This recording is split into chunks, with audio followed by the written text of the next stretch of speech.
Three friends, Sarah, Mike, and Lisa, decide to start their own businesses in 2005. Sarah opened a coffee shop with an initial investment of $80,000. Mike invested $120,000 in a gym, while Lisa started a bookshop with just $50,000. During the first few years, all three businesses performed quite differently. Sarah's coffee shop sales rose steadily and made good profit. Similarly, Mike's gym experienced rapid growth and earned the highest profit in the early years. However, Lisa's bookshop struggled at first and made very little money. But things changed dramatically after 2008. While Sarah's profit continued to increase gradually, Mike's gym saw a sharp fall in earnings. Interestingly, Lisa's bookshop began to recover. Her profit rose significantly after she started online selling, and by 2012 it surpassed Mike's earnings from gym. By 2015, the situation looked completely different. Sarah's coffee shop had the highest annual profit at $95,000. Similarly, Lisa's bookshop reached a respectable $65,000, having recovered strongly. In contrast, Mike's gym ended the decade with the lowest profit of only $40,000 after fluctuating wildly throughout the 10 years. Did you notice how I narrated the whole story using simple past indefinite tense?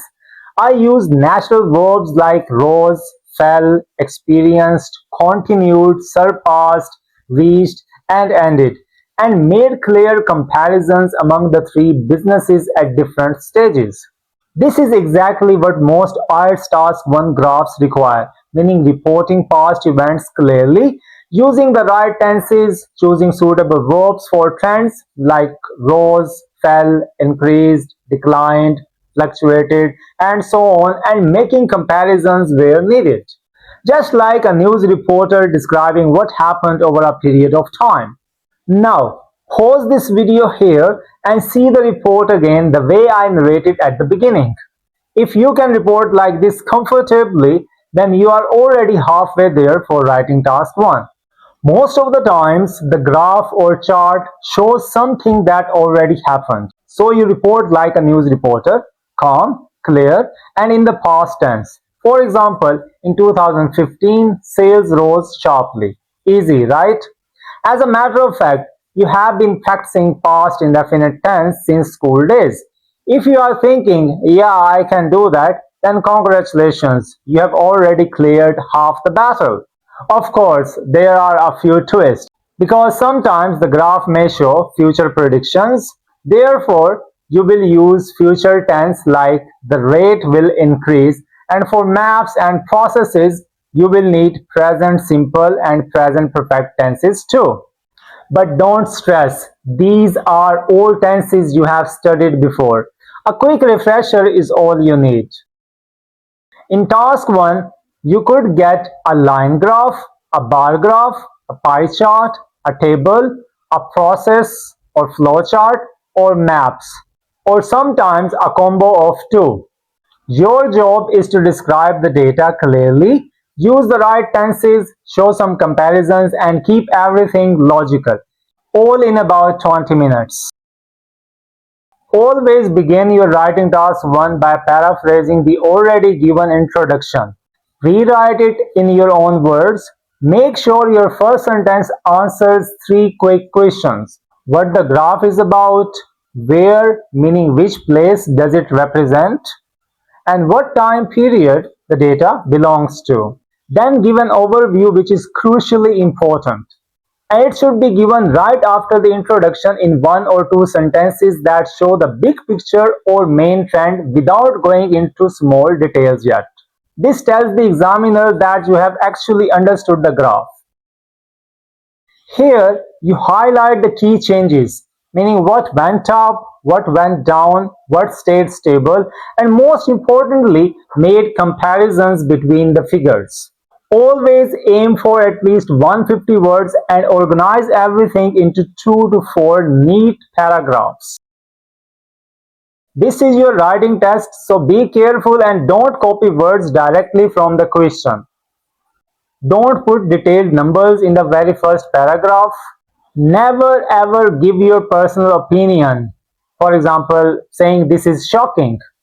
It is absolutely irrelevant and not required in writing task 1.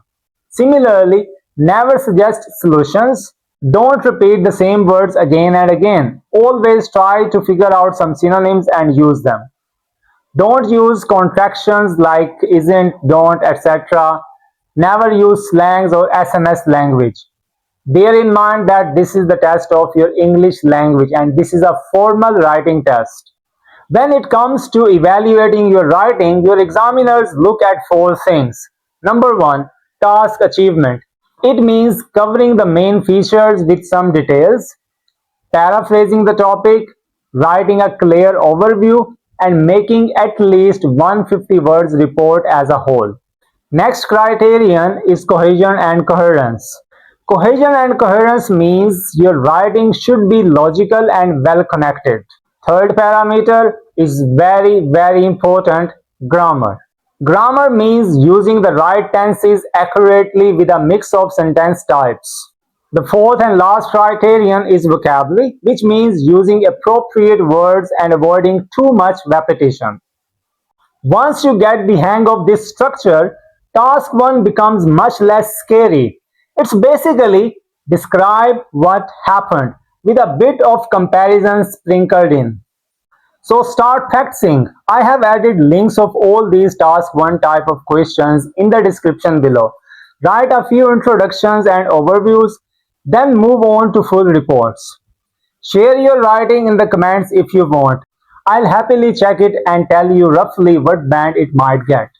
That's it for today's video lecture. If you found this video helpful, then give it a huge thumbs up, share it with your friends, and let me know if you have any question in the comments below.